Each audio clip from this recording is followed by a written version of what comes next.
우리 사도신경으로 신앙 고백 드리겠습니다.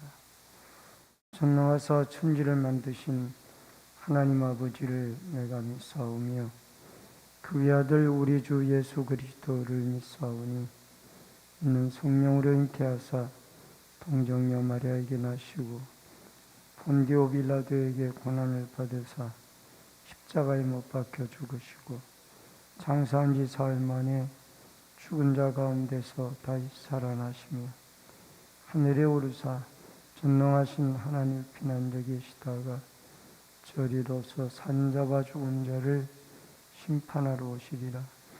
성령을 믿사오며 거룩한 공예와 성도가 서로 교통하는 것과 죄를 사하여 주시는 것과 몸이 다시 사는 것과 영원히 사는 것을 믿사옵나이다. 아멘. 찬송가 435장 찬송입니다.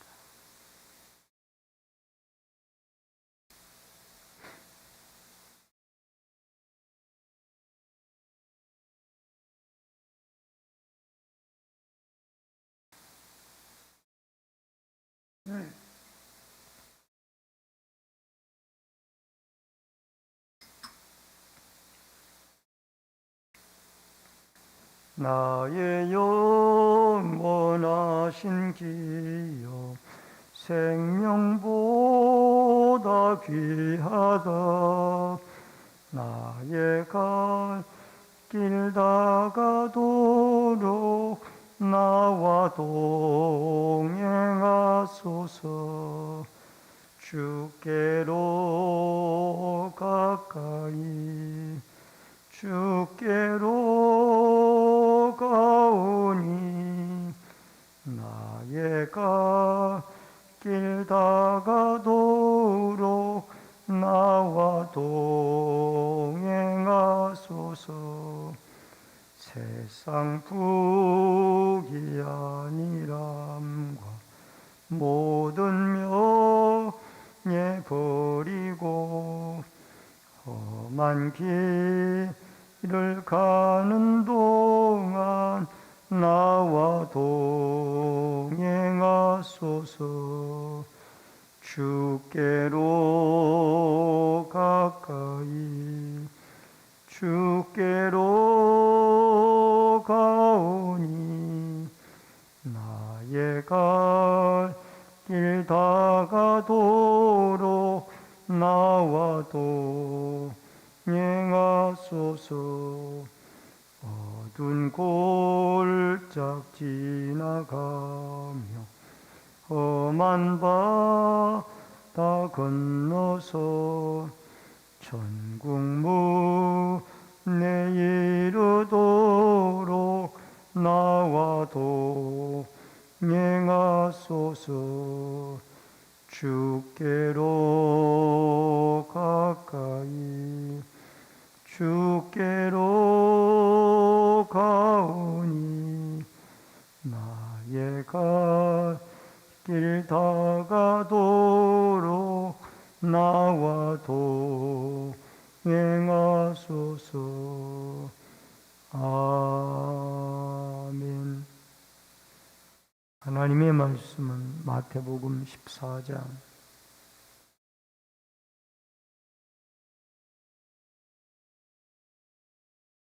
22절로 36절의 말씀입니다. 마태복음 14장 22절로 36절의 말씀.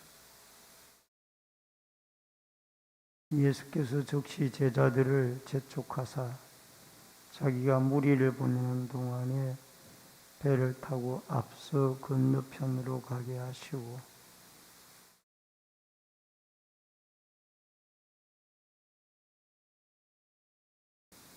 배가 이미 육지에 술이나 떠나서 바람이 거스름으로 물결로 말미암아 고난을 당하더라.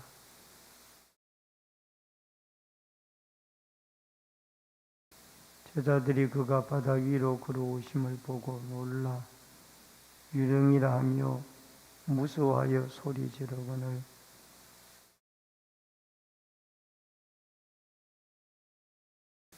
베드로가 대답하여 이르되 주여 만일 주님이시거든 나를 명하사 물 위로 오라 하소서 하니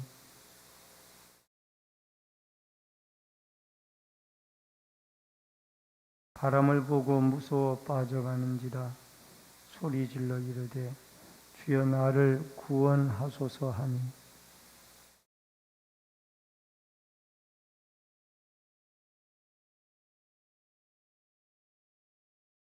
배에 함께 오르매 바람이 그치는지라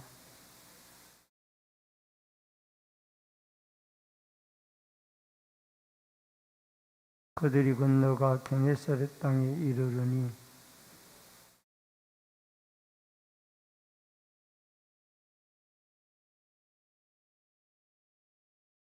다만 예수의 옷자락이라도 손을 대게 하시기를 간구하니 손을 대는 자는 다 나음을 얻으리라. 아멘.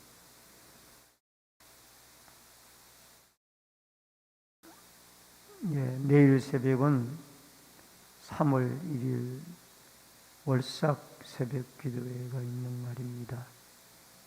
한 달의 시작을 그 기도로 하나님 앞에 같이 기도하며 한 달을 시작할 수 있는 귀한 날이 되어줬으면 좋겠습니다. 오늘은 마태복음 14장 22절로 36절의 말씀을 중심으로 바람이 그치는지라 라는 주제로 말씀을 통해서 은혜를 나눕니다. 예수님은 오병이어의 기적의 역사를 이루셨습니다. 이 오병이어는 보리떡 5개와 물고기 2마리로 남자만 5,000명을 먹이고 12광주리를 거두었으니 여자와 어린아이들까지 계산하면 약 2만여 명의 무리들을 주님이 먹이시는 기적을 베푸셨습니다. 이러한 베세다 들녘에서의 기적이 있은 뒤에 주님은 이 무리들을 흩어서 자기의 집으로 돌려보내고 제자들은 배를 타고 사역의 현장인 가버나움으로 돌려보내게 되어집니다. 여러분, 일반인들 같으면은 이런 기적이 일어나고 많은 사람들에게 추앙을 받는 일이라면은 요즘 같은 시대 같으면은 아마 정치적으로 어떤 입지가 탄탄히 마련이 되어졌기 때문에 본인이 왕이 되거나 아니면 본인이 큰 지도자가 되려고 그렇게 무리들에게 추앙을 받길 원했을 겁니다. 근데 예수님이 오신 목적은 그 목적이 아니었어요. 십자가를 지고 인류를 구원하는 이 사명을 가지고 이 땅에 오셨기 때문에 예수님은 오병이어로 모여진 무리들을, 기적을 본 무리들을 다 집으로 돌려보내고 제자들은 사역의 현장으로 보내시며 예수님은 홀로 기도하러 가셨습니다. 22절로 23절에 예수님이 홀로 기도하러 가신 것을 보게 되어집니다. 여러분, 요한복음에 보면은 이 많은 오병이어의 기적의 사건이 있은 뒤에 많은 사람들이 왕으로 삼기를 원했어요.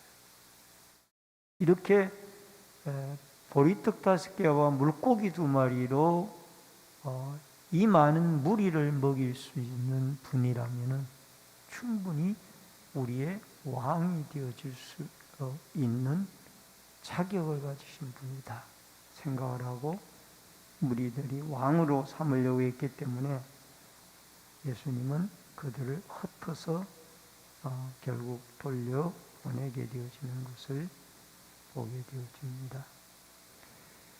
그리고 23절에 보니까 기도하러 산에 올라가시니 저물매 거기 혼자 계십니다. 예수님은 사역의 현장 가운데 늘 기도를 통하여 하나님의 능력을 덧입고 하나님의 뜻을 물어서 그 뜻을 주님의 주신 하나님 아버지께서 주신 능력으로 잘 감당해 나갔던 것을 보게 되어집니다. 여러분, 우리가 기도할 때에 하나님과의 수직적인 관계가 이루어져서 하나님 아버지의 뜻을 알고 또 아버지로부터 능력을 덧입으며 이 세상을 이겨낼 수 있는 힘을 얻게 되어집니다. 그러므로 우리는 매일매일 하나님 앞에 기도하여 이 주님의 뜻을 발견하고 깨닫고 또 그 뜻을 수행할 수 있는 힘과 능력을 또 사역을 감당할 수 있는 능력을 하나님으로부터 받는 그러한 은혜가 여러분과 저에게도 있어지기를 주의 이름으로 축원합니다. 그 다음에 또 하나는 물 위로 걸으시는 예수님입니다. 24절로 33절의 긴 내용입니다만은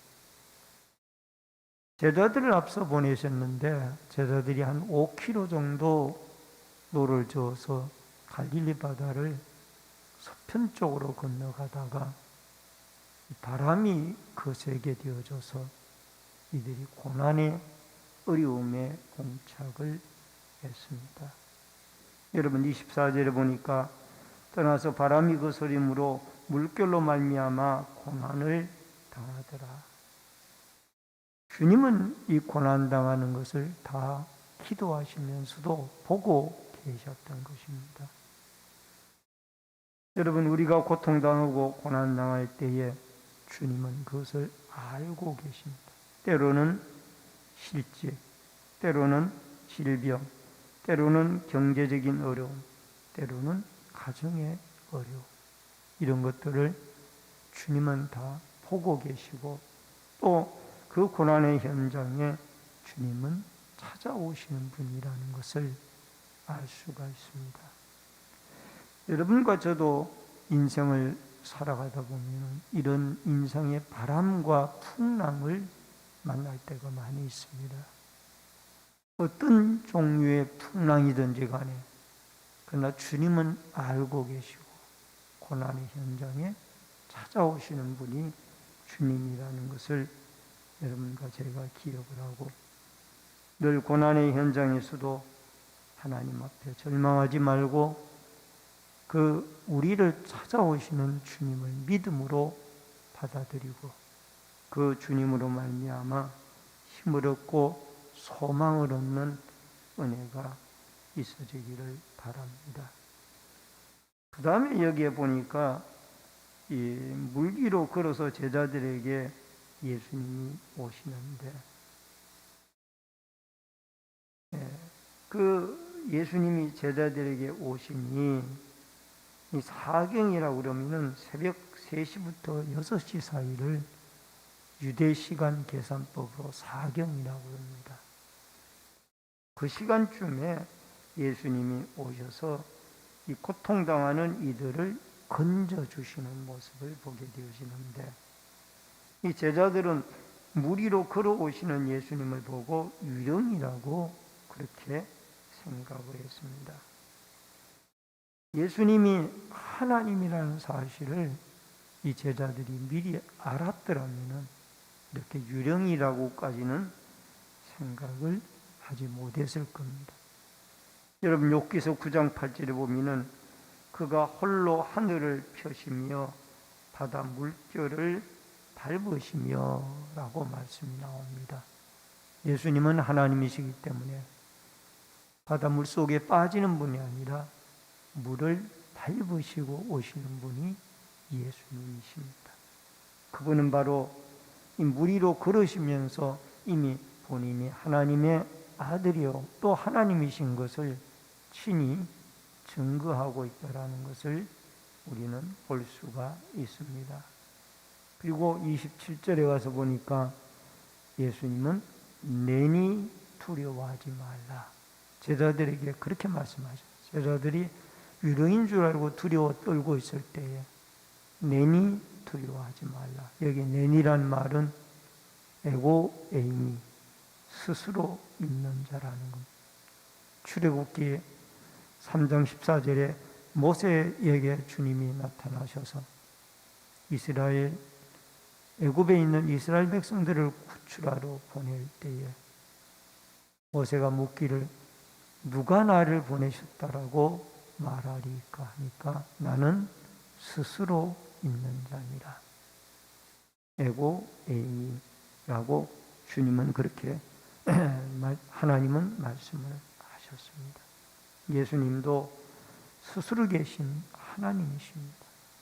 누가 만든 우상이 아니라 스스로 계신 하나님이 바로 하나님의 아들 우리가 믿는 예수 그리스도입니다. 이 예수 그리스도가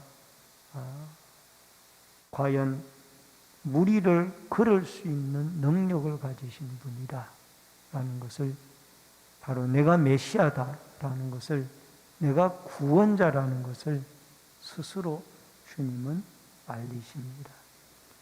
그리고 28절에 보니까 주여 만일 주님이시거든 나를 명하여 무리로 오라 하소서. 그리고 오라 하니 배에서 내려 29절에 이 배에서 내려가 중요합니다. 베드로가 배에서 내렸기 때문에 물 위로 걷는 기적을 경험을 한 거예요. 만약에 배 안에 있었더라면 베드로는 물 바다 위를 걸어보지 못했을 겁니다. 오늘날도 마찬가지입니다. 많은 사람들이 교회 안에만 있기를 원합니다. 교회 바깥에 나가서 때로는 전도도 해보고 때로는 열방을 향하여 복음을 전하기도 해보고 이래야 주님의 기적을 경험을 하는데 그냥 교회 안에만 있기를 원하니까 하나님의 기적을 경험하기가 쉽지가 않다라는 겁니다. 그러므로 우리는 배에서 내리는 이 베드로에게 주셨던 은혜를 우리도 바깥에 나가서 예수 그리스도를 증거함으로 때로는 그리스도를 증거할 때에 많은 사람들이 반대를 부딪히기도 하고 때로는 그리스도를 받아들여서 그 사람이 예수를 믿기도 하고 때로는 귀신을 물리치기도 하고 이런 현장에 나갔을 때에 하나님의 역사들이 일어난다라는 30절에 바람을 보고 무서워 빠져가는지라 소리질러 우리가 어려움을 당할 때에 주님에게 소리를 질러야 됩니다. 하나님, 제가 이러이러한 일 때문에 어렵습니다. 주님이 도와주시옵소서. 그리고 주님은 손 내밀고 우리를 믿음이 적은 자여 작은 자여 왜 의심하였느냐. 그리고 배에 함께 오셔서 임마누엘 주님이 되어주십니다. 오늘도 우리가 고통 가운데 빠졌을 때에 주님은 우리를 건져주시고 일으켜주시는 분이 주님이라는 겁니다. 게네사렛의 치유의 사역이 34절로 36절에 나오는데 두루 통지하여 병자들을 데리고 옷자락에만 손을 대도 병이 낫겠나이다. 실제적으로 병이 나았습니다. 이 제자들의 믿음이 반쪽 믿음이었다라면은 오늘 여기에 이 가버나움에 있는 사람들의 믿음은 더 성숙한 믿음이죠. 예수님의 옷자락만 만져도 병이 낫겠나이다. 이 믿음이 그대로 실천이 되어졌다라는. 물론 제자들도 이 기적을 바라보고 예수님에게 하나님의 아들이라고 그렇게 고백을 했습니다만 중요한 것은 33절에 진실로 하나님의 아들이었습니다라고 제자들도 고백을 했지만은 가버나움에 있는 이 성도들의 믿음이 훨씬 더 성숙했다. 예수님의 옷자락만 만져도 병이 낫겠나이다. 그리고 데려온 병자들을 실제적으로 옷자락만 만져서 병이 나았더라. 오늘도 고난의 현장에 찾아오시는 주님을 믿음으로 받아들이고, 우리가 고통의 현장에 있을 때에 찾아오시는 주님을 향하여 기도하고, 주님은 우리에게 손 내밀어서 건져주시는 그 능력자라는 이 사실을 믿음으로 받아들이고, 여러분, 물 위로 걸으시는 은혜를 경험했던 베드로처럼 주님의 능력을 경험하며 살아가는 축복의 하루가 되어질 수 있기를 주의 이름으로 축원합니다. 기도하겠습니다. 고마우신 아버지 하나님, 감사합니다. 우리의 믿음이 부족합니다. 그러나 온전한 믿음으로 예수님이 하나님의 아들이며 물 위로 걸으시는 우리의 구세주라는 사실을 믿고, 예수님의 옷자락에만 손을 대어도 내 병이 낫겠나이다 라는 성숙한 믿음으로 나아가도록 도와주시며, 기도를 통하여 하나님의 능력을 덧입고 오늘도 하루를 믿음으로 살아낼 수 있도록 역사하여 주옵소서. 이 새벽에도 소원염을 드린 귀한 손길이 있사오니 마음의 소원이 하나님께 상달되어지도록 도와주옵소서. 예수님의 이름으로 기도하옵나이다. 아멘. 하늘에 계신 우리 아버지여, 이름이 거룩히 여김을 받으시오며 나라 임하옵시며 뜻이 하늘에서 이루어진 것 같이 땅에서도 이루어지이다. 오늘날 우리에게 일용할 양식을 주옵시고, 우리가 우리에게 죄 지은 자를 사하여 준 것 같이 우리 죄를 사하여 주옵시고, 우리를 시험에 들게 하지 마옵시며 다만 악에서 구하옵소서. 되게 나라와 권세와 영광이 아버지께 영원히 있사옵나이다. 아멘.